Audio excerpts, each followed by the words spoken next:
Hi there. Welcome to another episode of Out of Spec Bits. My name is Scott, and I am a member of our team who is not an EV enthusiast. I just started driving an EV 3 weeks ago. We went to Normal, Illinois to pick up my Gen 2 R1S, and we drove it back to Colorado, and I've really been thrown into the thick of it. You can hear a little bit more about my experience in some other videos, but that's not what today is about. Today, I am so excited because I am headed to Moab. Okay, love the desert, love camping, super stoked. And it will be my first road trip solo in an EV. I guess not totally solo. I do have my dog Kona, but you know, it's up to me to route plan. It's up to me to make sure that, I don't know, I put all the settings right. You know, our team has trusted me. Kyle did tell me that it would be a good idea, since I'm going pretty deep into the desert, to air down my tires. So with my R1S, I do not have the air compressor, but this one has it. So I've got a hose ready to air them down and then air them back up once I get back on the pavement. But it's looking like 349 miles. So 5 hours and 45 minutes for me. And I'm sitting at 84% state of charge, waiting to charge up to 100%. I will be stopping in Grand Junction. It's about halfway, and they do have a Rivian charger there. I have used a Rivian charger once in Kyle's truck with his assistance. So typically the first time I go to a charging station, it's a little bit of a struggle. So I thought, why not bring you guys along? Everybody can enjoy the struggle bus.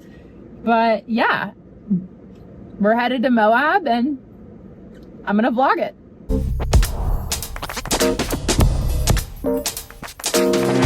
Okay, I am not even 20 minutes into this drive, and I realized 3 things. First things first, my R1S has the Max Pack, and we upgraded the audio system. Still not that great. So it's like the sound and vision package, and that includes a feature where you can kind of like make the roof opaque.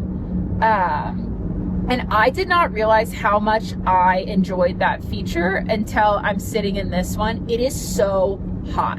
I have the AC blasting in the middle row and the back row for Kona, but we're pretty hot. So that's something I guess I just had the luxury of enjoying and didn't realize how badly I needed it.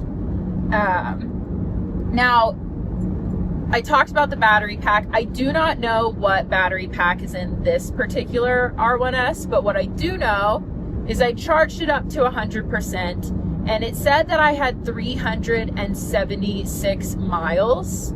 Now, I know I'm not supposed to trust the mileage, and that's why I always show percentage, and I typically multiply it by 3. So I'll be curious, you know, how far we get. My next stop is in 212 miles, but I am in the mountains. So, you know, we're going up and down using quite a bit of energy. So I'll see how that works out. And then the final thing, my R1S has the enhanced highway assist that's hands-free. I love it. I use it every day. I drive on a pretty boring highway to and from the barn. This does not have that. This does have like a lane keep assist. Actually, let me see what it's called. Well, I've got the cruise control on, but I want to give the correct name. Okay, so this one has highway assist, but you do have to keep your hands on the wheel. Now, thankfully, it is a capacitive wheel, so I know that means that if you just touch it nice and light, you're good. But I've really enjoyed the hands-off feature and just kind of sitting here staring at the road. But I don't know how gnarly this drive is or how boring it is. I think it's probably going to be a little boring here in the next hour, but we'll see. So those are just a couple of things that I noticed, and yeah. Okay, so I'm feeling a little bit stupid, but then I just told myself, I bet a lot of people experience this their first time going to a new charging place. And I feel like I've been just thrown to the wolves with like all the different ones. Anyways, so I pulled up to the Rivian Adventure Network, and I think I'm embarrassed because there's a lot of people here, but I went and I parked on the one all the way on the right, and then I'm sitting there and it didn't work. And that clip's here. Okay, I've just arrived in Grand Junction at the Rivian charger, and it was charging and it said plug in, and now it's saying unplug and try again. But now it says that this one is under maintenance. And then I looked up to my left. Guys, how do I even show this? That's a supercharger. That's a level 2 charger. I don't think this is called a supercharger, but that's a level 2 charger. How did I not see that? They're so much bigger. Okay, so as you can see, I am successfully charging. I'm at 22%. There's a Target here, so I'm gonna run in, grab some camping supplies, some water, take Kona for a walk, and then hopefully it'll be like 70% when I'm done. It's currently charging at 198 kilowatts. And yeah. Hello, I am almost done charging. I'm probably gonna charge like 80%. I'm sitting at 79%. I don't know if you can see that, but 80% actually now. Okay, the windshield is filthy. Filthy. And there's obviously bugs on the front because of how the vehicle's designed, right? Like, let's be honest. Why are there not windshield fluid or like the wiper things that you have at a gas station at a charging place? I feel like that's such a good idea and so easy to maintain. What do you think? Alrighty, so we're charged up to 81% and that feels pretty good to me. Again, I still don't understand why they don't have wiper things because there's so many bugs on here. It's disgusting. And so many bugs on here, so bad. So, bye Grand Junction, bye Rivian Adventure Network. Thanks for the juice. Okay, I did actually have to pull over at a gas station because I cannot see with the sun going down and all of this. So that's how we're gonna do all of that. It's a little bit better. I can see. That's a little silly that I have to stop. Why are there not windshield cleaners? Silly. All right, we've got another hour and a half before we get to Moab, and then probably another 30 minutes because we're going to a super secret camping spot.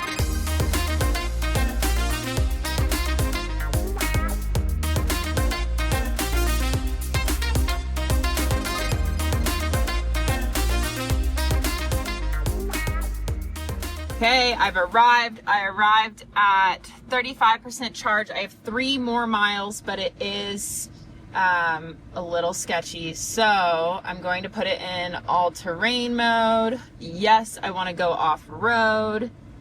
And I'm going to get out and air down my tires. And yeah, we'll see how this goes. I'll try to video it, but I'm the only person in the car, so that makes it a little bit hard. Sweet. Let's do it. Okay, so far this is very, very nice. It's basically like a paved road. I'm just trying to be mindful because this is not my vehicle. I want to be aware of the wheels. But yeah, this is literally just a dirt road. So I think my friends were lying, but we'll see. Okay, I'm about 2 miles in and yeah, I've got my front fogs on just so I can see a little bit better, but this is literally just a dirt road. So I know Kona, he's very upsetty spaghetti. I have made it to Moab with 175 of my closest friends.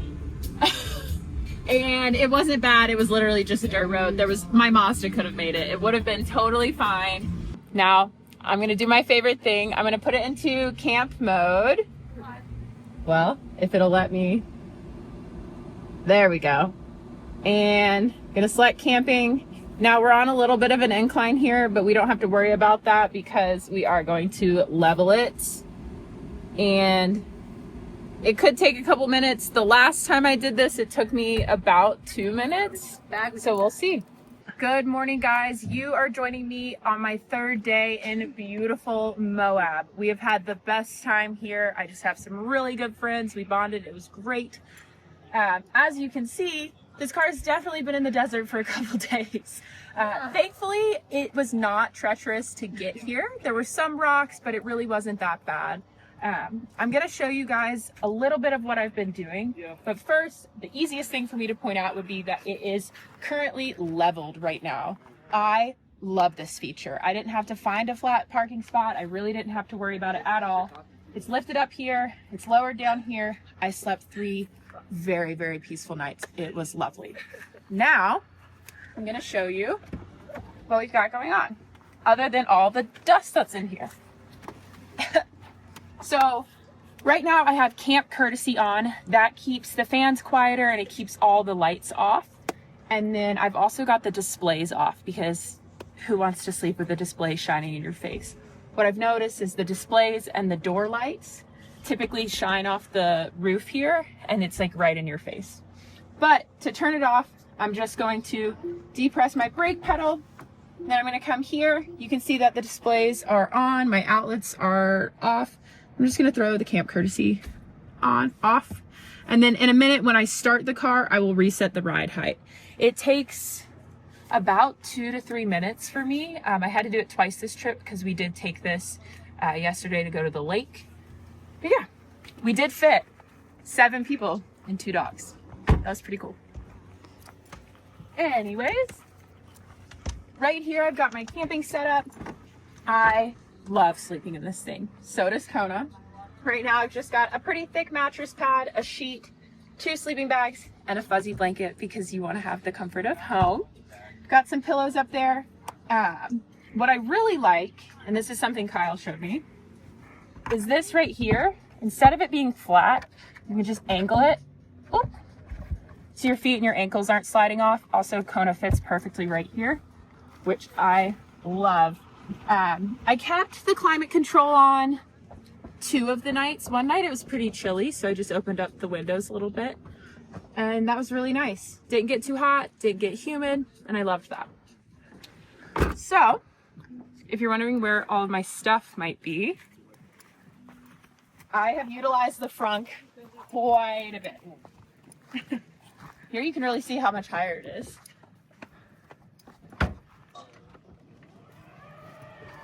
I have extra chargers in here. I have clothes. I have food. I have water. I have trash. I have everything in here, and there's still more space.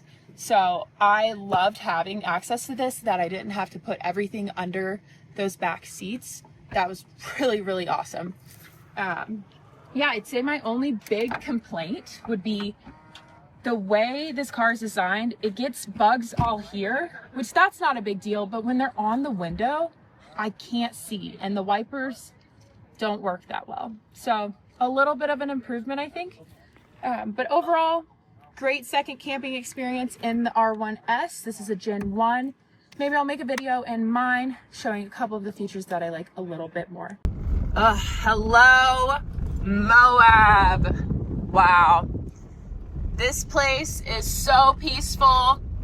Had the best time with so many of my close friends, and just really, really grateful to have the opportunity to take this vehicle, do what I love to do, and not think twice about it. Alrighty, so I've just spent the last 3 days in the desert in Moab, Utah. It was a fabulous experience. We went rafting, we rode dirt bikes, we played music, we camped, we laughed, we cried. It was amazing. We did get caught rafting.